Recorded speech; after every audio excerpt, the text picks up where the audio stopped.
Welcome to my podcast, Lucy May Walker and Friends, and today we are joined by the very, very wonderful Jeremy Vine. I'm suddenly feeling like I should clap. You can clap. We can. Woo! Thanks so much. Thank you very much for having me. You're welcome. So basically, my podcast is me sitting down with people that I call my friends, and I consider you as my best friend. That's how everyone. I love that. Thank you. Tell everyone me and you are best friends. It's fine with me. And I just kind of chat to people like in the entertainment industry and find out a little bit more about them. So it's all going to be about you. Right. So as long as you're confident. Of course I am. I mean, this is very strange for journalists generally. They I suppose they do want the camera on them a bit. Yeah, but, you love it. But their whole life is directing questions elsewhere, and I get a bit thrown when I'm asked things because I always say, "Hang on, what's going on?" So this could be interesting. And I'm in the same position where I'm used to people asking me about me, and I'm very good about talking about myself. But I want it to. Okay, so we mustn't drift here because if it goes to me asking about you, we'll right, save that for your radio show. So you are a radio presenter, TV presenter, journalist. Egghead. The one thing I'm probably not is an egghead, and it's because that quiz show, Eggheads, which I am the host of, is I realise I'm not a quizzer. And I realise it because I realise I don't have a brain that remembers proper nouns. Right. So I don't remember, there's the big explosion caused by a meteorite in Siberia 100 years ago. I now know it's called the Tunguska event, but only because I've looked it up 5 times because I keep forgetting it. They know those eggheads. Yeah.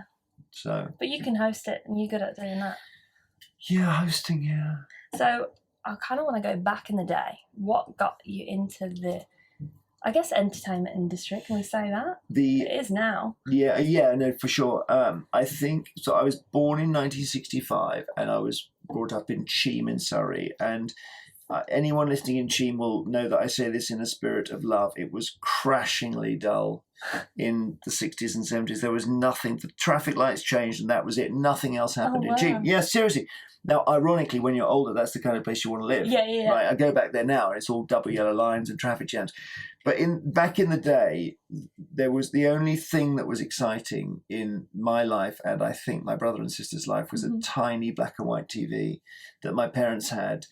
And where everything happened, and that we would, that's where we would watch, and I think Tim, particularly my brother, but also Sonia and also me, just thought one day we're going to climb into it. We're going to actually climb, because that seems to be where it's happening. So we spent a long time trying to climb in. Wow. And then suddenly you appear inside the television and it's just the same as outside. Okay, it's not different. Surely not that easy. How did you start? No, I wouldn't say it was easy, but I mean, of course, all presenters never accept that they're successful, firstly, and they never accept that they've got anywhere that they were heading. So when you say, how did you get there? I'm thinking, well, got where? I'm probably going to get fired tomorrow, and we've discounted the whole thing. So believe me, all of that. Those buttons are always being pressed about this office isn't really mine. It's just an office that I put a picture or two on and someone will strip it one day and I'll be gone, and etc. But let's take the premise of how did I get it? And the answer is that it was only a theory when I was growing up of what would it be like to step inside the TV. And then one particular thing happened, which was that I was 12 and I got on this Capital radio show. It was a tiny thing called Young DJ with Maggie Norton. Wow. And it was like a 12-minute slot where you could be a DJ. And it was in the middle of their Sunday show. And I walked into Capital Radio and I just said, as soon as I walked in, I thought, this is what I want to do. And I caught a glimpse of my then hero, Kenny Everett, although he was just off the other side of the room. And he's the greatest DJ ever.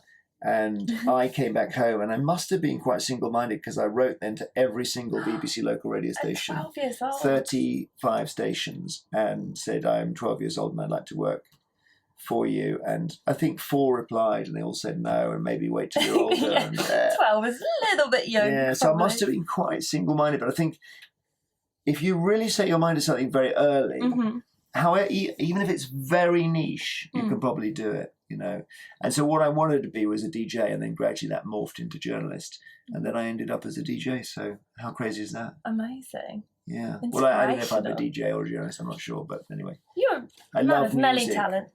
Well, it's a funny thing. I never thought I would play records for a living because I sort of thought I'd grown out of it. And then through the weird thing in the BBC where the tapestry is sort of ripped and you just fall through, I just came into Radio 2 and it's the most perfect thing, which is to talk about the news, interview the Prime Minister, and then play Elvis Costello. And have you in playing the guitar. I saw that you've seen him, like, is it 14 times? It's probably even 17, 18. Wow. Actually. Yeah, I love him so much. In fact, I probably listen to Elvis Costello's music every single day.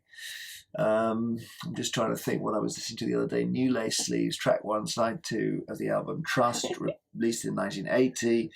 The salty lips of the socialite sisters with their continental fingers that have never seen working class blisters.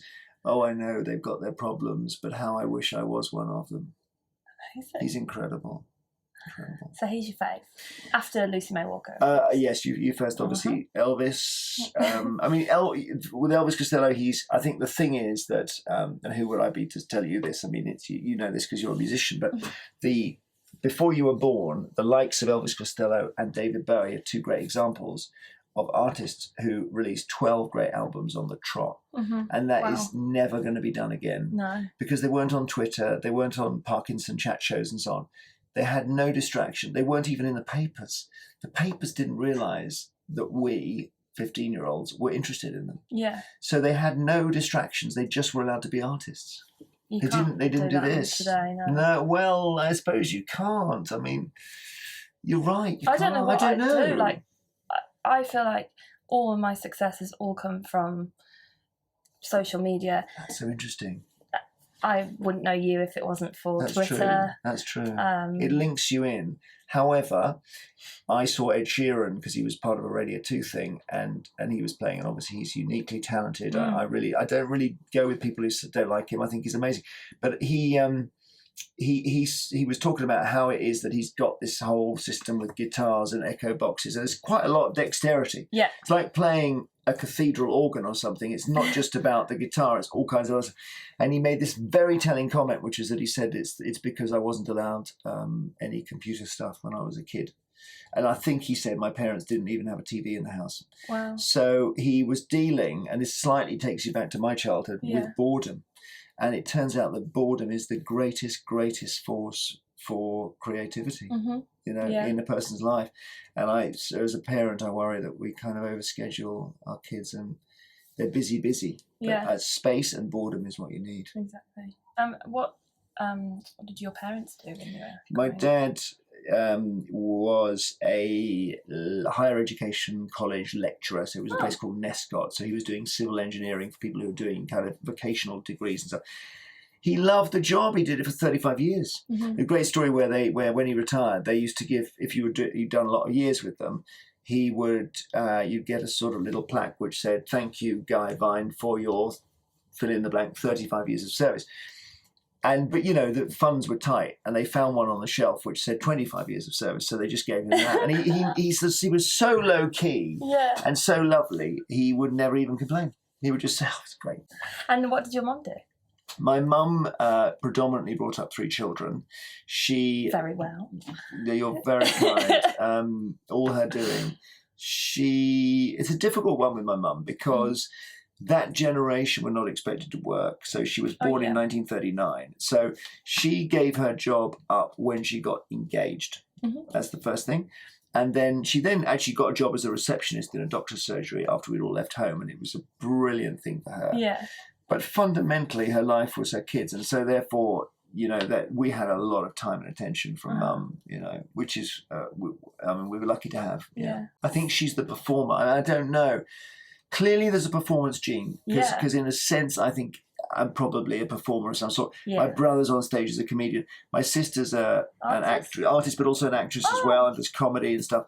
Has performed at the Edinburgh Fringe. And you're a dancer. A dancer as well. So I always look at my parents because they weren't able to do the things that we could do.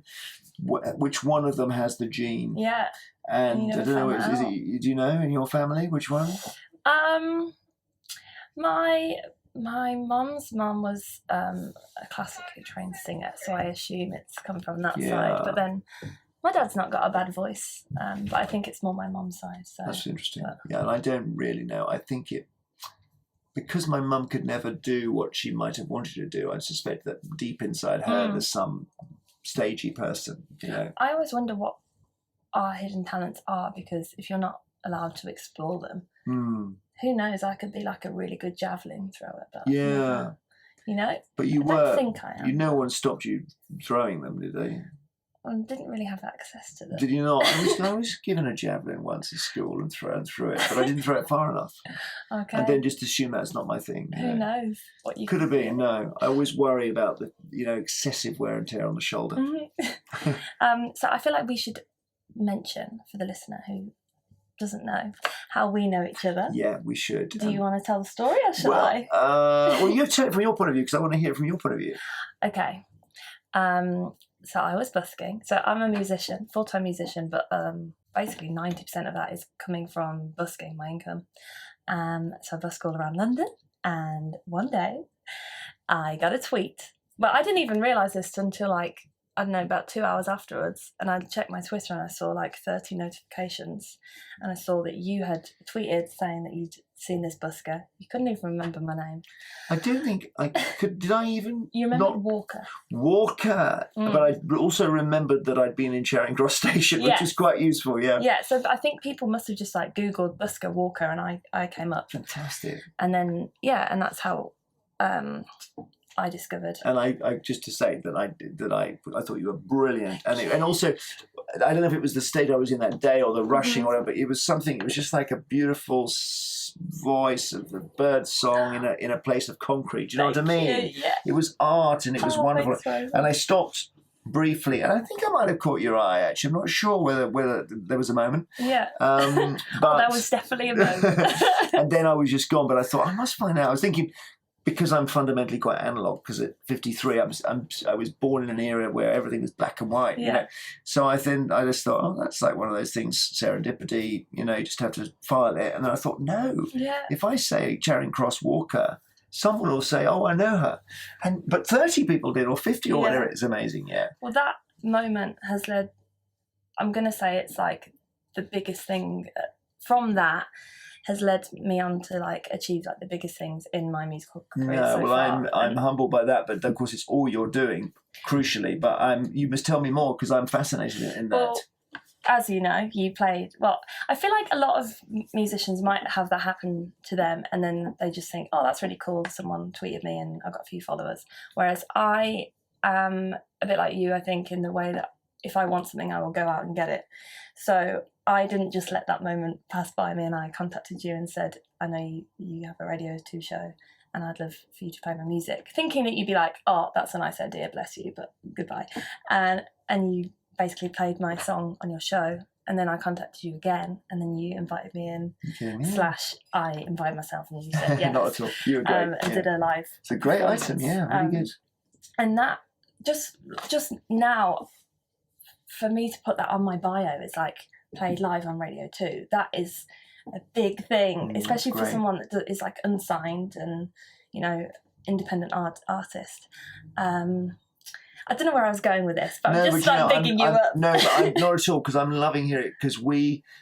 Obviously we play Rod Stewart and we play Pink Floyd and we play Kate Bush and so on, but it's also very important that we play Lucy May Walker. Every week. Yeah, no, and actually we probably should play again. But I wouldn't necessarily hear the end of the story or the next bit of the story, except that you came in and I do remember it was really good. You played beautifully live, which is hard because the pressure, that is pressure. But also you've got to then sing, and of course the voice is affected by pressure, and you did it brilliantly. But the response was lovely too. It was crazy. I have a website. I think someone asked me on do I have a CD, and I said my website online. I sold about 350 CDs off the back of that. So wonderful. I should probably give you some money. Please no. And then I also got booked to play. I didn't realise it was because they knew that I was on Radio 2, but I supported Wet Wet Wet. After that. I saw that. So that was back in, I can't remember, last year. And then now I'm going on tour with them. Do you know, it's funny, the thing I saw was about you going on tour with for 6 dates, is it? Or 5, yeah. And I thought, gosh, that's fantastic. But you'd already supported them somewhere else, had you? So I'd supported them in London and Glasgow, but that was literally like a month after I was on your show. Mm-hmm. And I know Graeme Clark, who is the bassist, so I have a connection there anyway. But he was on my podcast as well. Right. And he actually told me that they only said yes to me once they knew that I was on Radio 2. Uh-huh. So again, so many things happened. But they only happen that because of you. opportunity. That is the crucial thing. But it's very good to hear. It's so satisfying for us because, you know, I love music and I love new music, and I think also we probably should play more of it. But of course, we're playing, say on my show, it's 2 hours.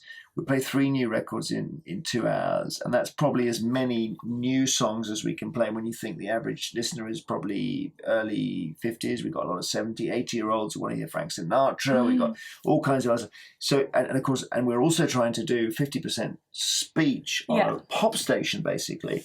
So we're trying to tell people what's happening with Brexit.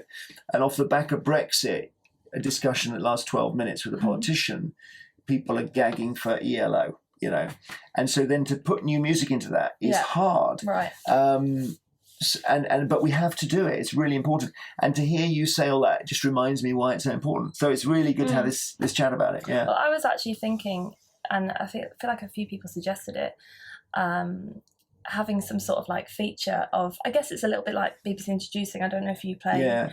Well, that's more, it is probably more Radio 1 that, but it's a big thing, and that certainly has launched a lot of people. To have some sort of like feature of like unsigned artists, whereas they would never be played on this kind of show.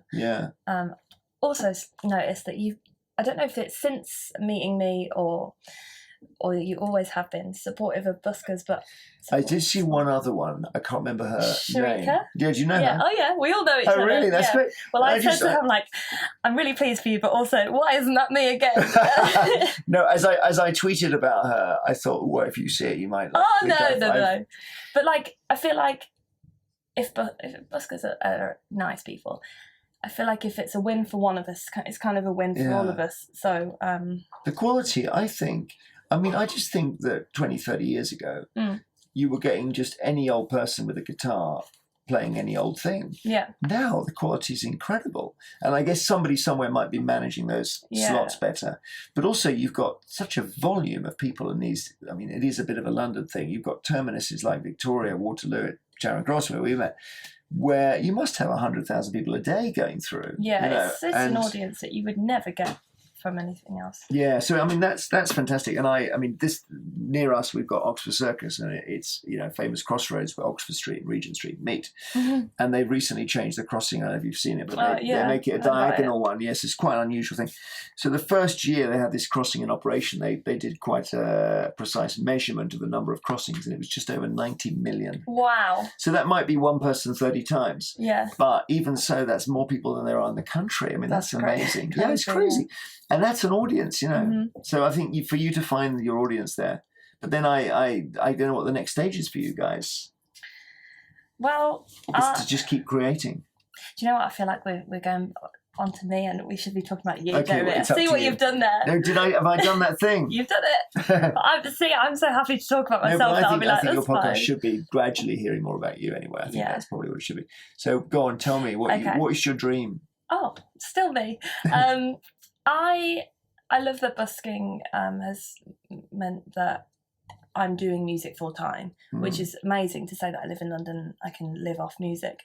But for me, I want to move on to doing like original gigs and making a living from my own original music and being played on radio and headline tours and stuff like that. I don't have like one specific dream, but like, different things like play Glastonbury and all of these different things. Right. I heard from Wikipedia, if it's the truth, that you were a drummer in a punk band. Well, is that right? Yes, it was. It was described as a punk band, but it was really a failure in a way because it was Cheam. It was a Cheam version of a punk band, so it was a very square band, and we just wore flared trousers, and we called it Flared Generation, and we were kind of silly. the backbone of it was my brother, who's writing the songs, who's got an incredible musical talent, although it's not his main outlet. But yeah, it gave us a little insight into, I suppose, music and the media, because we'd all been in quite serious bands which were based on the Jam and all that. So that was the band. And of course none of them got anywhere at all. So, sorry, what age were you when you were... So I was probably 15, 16, had a drum kit, then the drums. Loved to play the drums, and I was in these bands playing the drums, my brother's playing guitar, and one called Two Can Talk, one called The Sharp Suits, one called One More Thing. No, hang on. No, that was the title of the song. I can't remember. But it just went on, and none of them got anywhere. And then we thought, okay, let's do a really silly band. And we had this thing of, like, we're the new punks, and we spoke all in a really silly way, and we're going to be bigger than the Beatles, and we were just so square. And we got on everything. We got Radio 1 and ITV and everything. No way. Yeah, we were in the Sun newspaper, and there's still cuttings of me somewhere. Funny enough, there is somewhere, I think up there, what is it, Jeremy Vine's Punk Past or something? Where is it? Look there. So Wikipedia Jeremy Rotten. Wow. So that's my brother. Revealed like the Beatles. Punk Past of the presenter who's taken over Jimmy Young's radio program. So that was our thing. We were stunned at how easy it was. But of course, that's in a way the tragedy, that they went for something that was novel. Yeah. And it wasn't actually real. We had songs, we did gigs, but in the end, it was the least good band I was in, I want to talk to you about Strictly Come Dancing, because I heard that you were on it, but I didn't watch it at the time. And this morning I've been watching YouTube clips. You are fabulous. Oh my goodness, that's so funny. Even I haven't seen those. I know, well, you probably watched that tango I did. Watched a couple. With the horse, yeah. Well, it's a funny thing. I suppose, I don't even know where to start with Strictly. What should ask me something, because this is so big in my mind.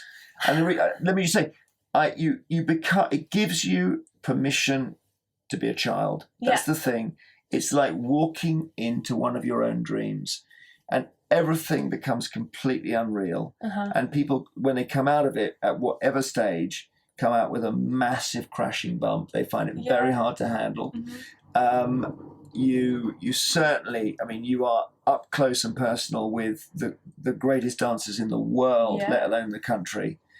I was just actually, funny enough, run into some of them yesterday because they were outside for the one show, and there was Oti Mabuse there and so on, and Karen, who I dance with. And you suddenly, if you're me and you do that bloke thing, I can't dance, and you're really proud you can't dance, you never say that again, because you realise that dancing for some people is more important than life itself. It's how they express themselves. It's like you and your guitar and your voice. Yeah. And it's art, and all they are about, these pros, is the body and the movement of the body. And so you're watching and you just think, oh my God, I've arrived somewhere in a different time-space continuum. You were great. Well, thank you. You looked like you were having the most fun, and I thought that it was good for you to do that kind of show, because your radio show and TV show, you speak about kind of serious issues, so it shows most a different of the time. side. Yeah, that's true. I'm never quite sure. I think that at some point someone else will do this show and they'll think never listen to it if it's not so you. What is it? What's it all about? And the answer is that the key thing is range. To be able to do very, very, very serious. If they said to me, Jeremy, I'm taking over your show, and what can you tell me? In one sentence, because I haven't got much time, I would say, look, in one sentence, you've got to do very serious stories, and you've got to do very silly stories. And you've got to do them within a heartbeat of each other, with records in between. And there's a lot of switching. And so for Strictly, it was like being released into a world where I never had to worry that we were heading for a serious story in a minute. And it was kind of joyful. And I sort of thought, it's also what the BBC does best, actually. It's this programme, it's the biggest programme in the history of the BBC. It's been bought by 55 countries. On the day I was ejected, 11 million people watched the show, and then a mum sent me a video of her daughter bursting into tears. I know, like this 3-year-old just saying, no, like that. I know, it was amazing. So it was great, and I'm still friends with Miss Clifton, who I admire greatly. So, can I say? Would you do any other kind of reality shows, like Bear Grylls or At the moment, it would be difficult because I've got this quite tough routine. I do sometimes think it'd be fun to do the jungle, actually, I must say. But I think I don't know. I don't, probably not. No, I don't know. Just to see it, because there's a journalist element of all people like me, which is I want to see inside it. And there's only one way to get inside. You know, you can't say, can I go and observe it? You have to be it. You have to be in it. You're going to have to be in it then. Yeah, but have you ever been asked? Have I done what? Have you been asked to be? No, I haven't. No. I mean, Brother? to be honest, I did ask. I don't know about my bro actually. I did ask. Oh, Big Brother. Big Brother. That's not. I think that's a thing gone anymore. But yeah, I think. But Celebrity Big Brother or something. I don't know. No, probably not. I think once. The nice thing about Strictly is that actually, having said this, I'm gonna now retract it. I was going to say it's benign, but actually, funnily enough, it's basically the jungle without foliage. That's what it is. Because every week, one of the celebs is murdered, you know, and carted out. Yeah. And everyone else pretends not to notice. Yeah. It's like a very bad intense. Agatha Christie. It is. It really is. You know, there were tears. Well, yeah. They really were. I need to see the episode where you got kicked out. Did you cry? No, but I was upset to be sort of out, you know, to end the kind of dance practice with Karen, which was crazy. But then I now look back and I realise she was like thinking this guy can't even dance a step. No. One of the problems is that. So I can now do a salsa move, right? So I know it's the left foot forward. You can do this. Obviously, that's what you do, right?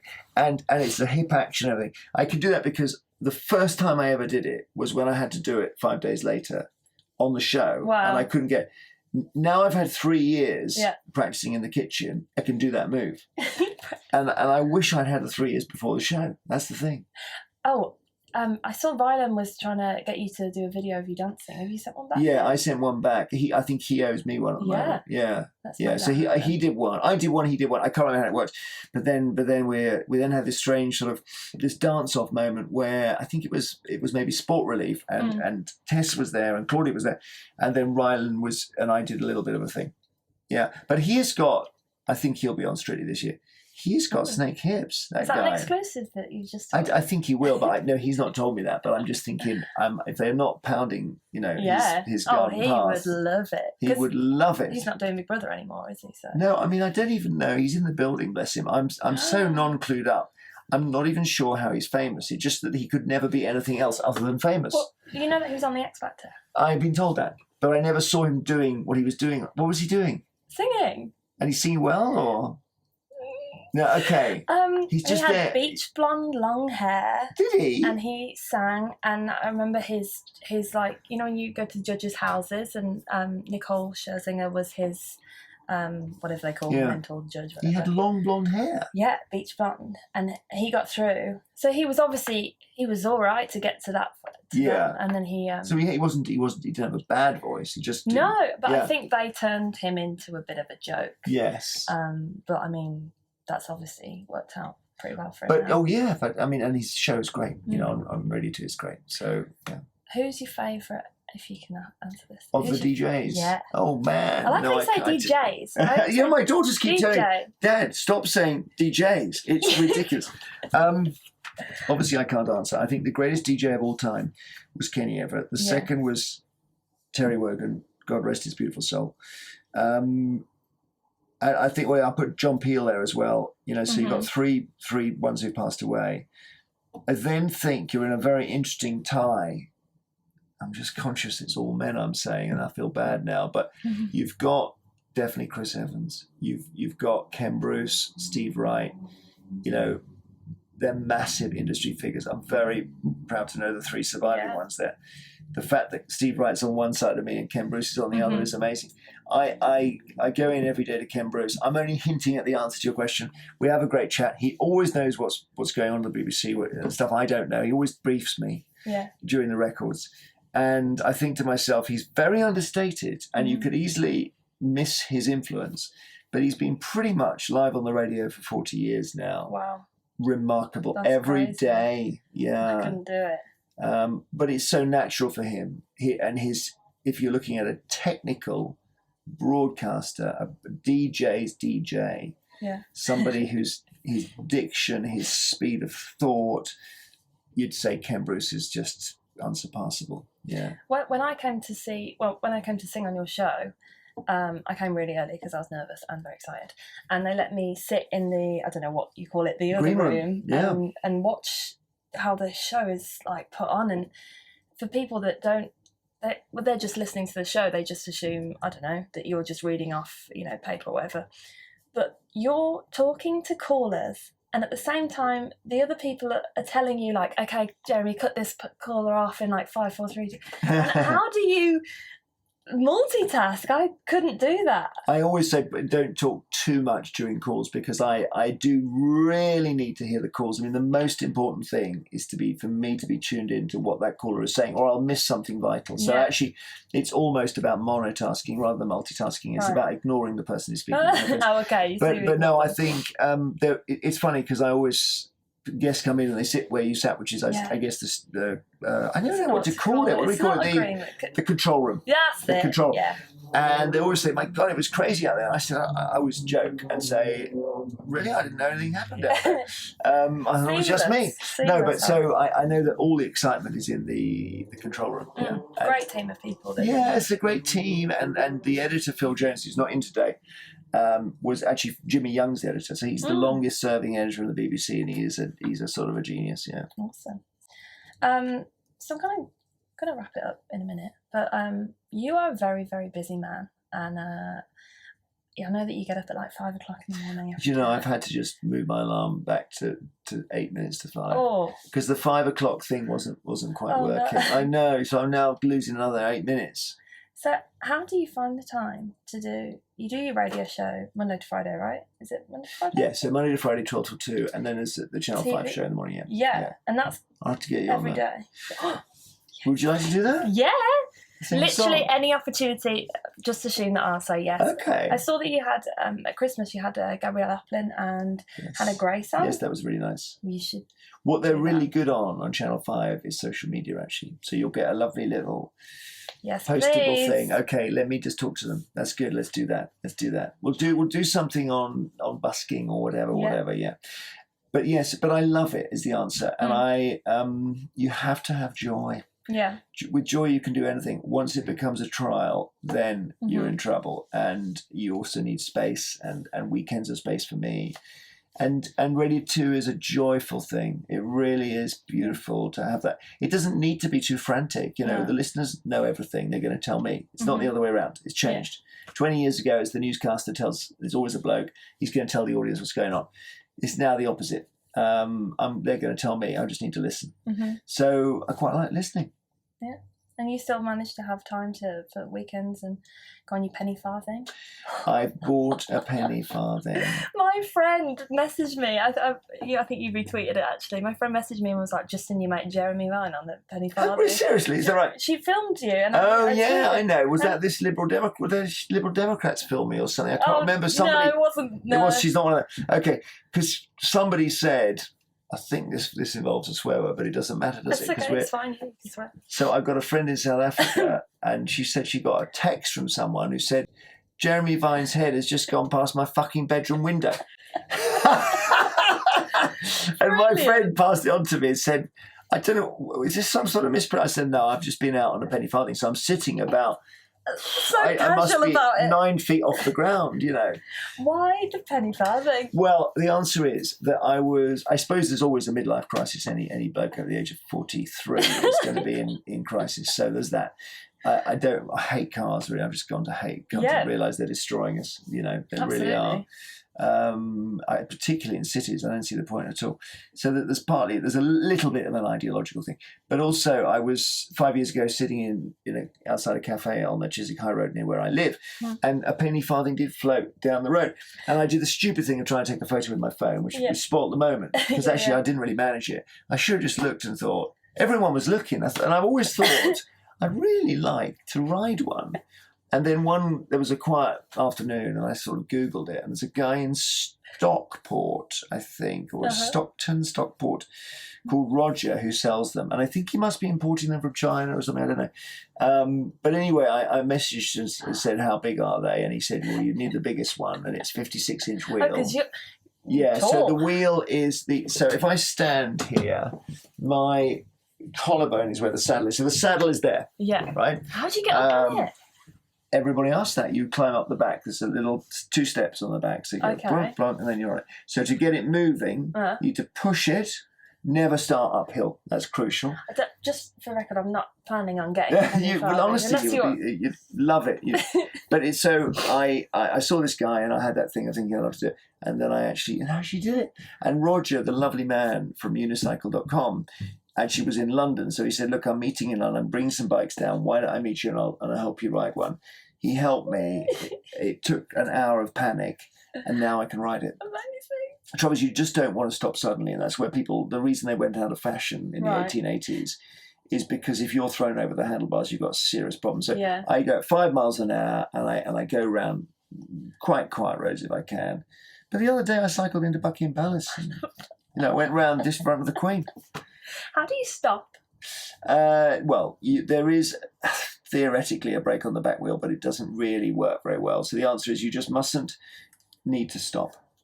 You've got what to. Do you mean? Well, if you're coming down alongside traffic, and the lights are green and you're 100 yards away, you're pretty sure you're going to be hitting a red light. So that mustn't be a surprise.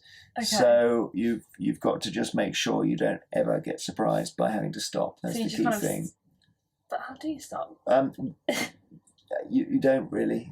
You have to climb off it. Throw yourself off. Well, I suppose you can apply the brake. If you stop pedaling, you apply the brake, but that just creates a little bit of drag on the tiny wheel, so it doesn't really help.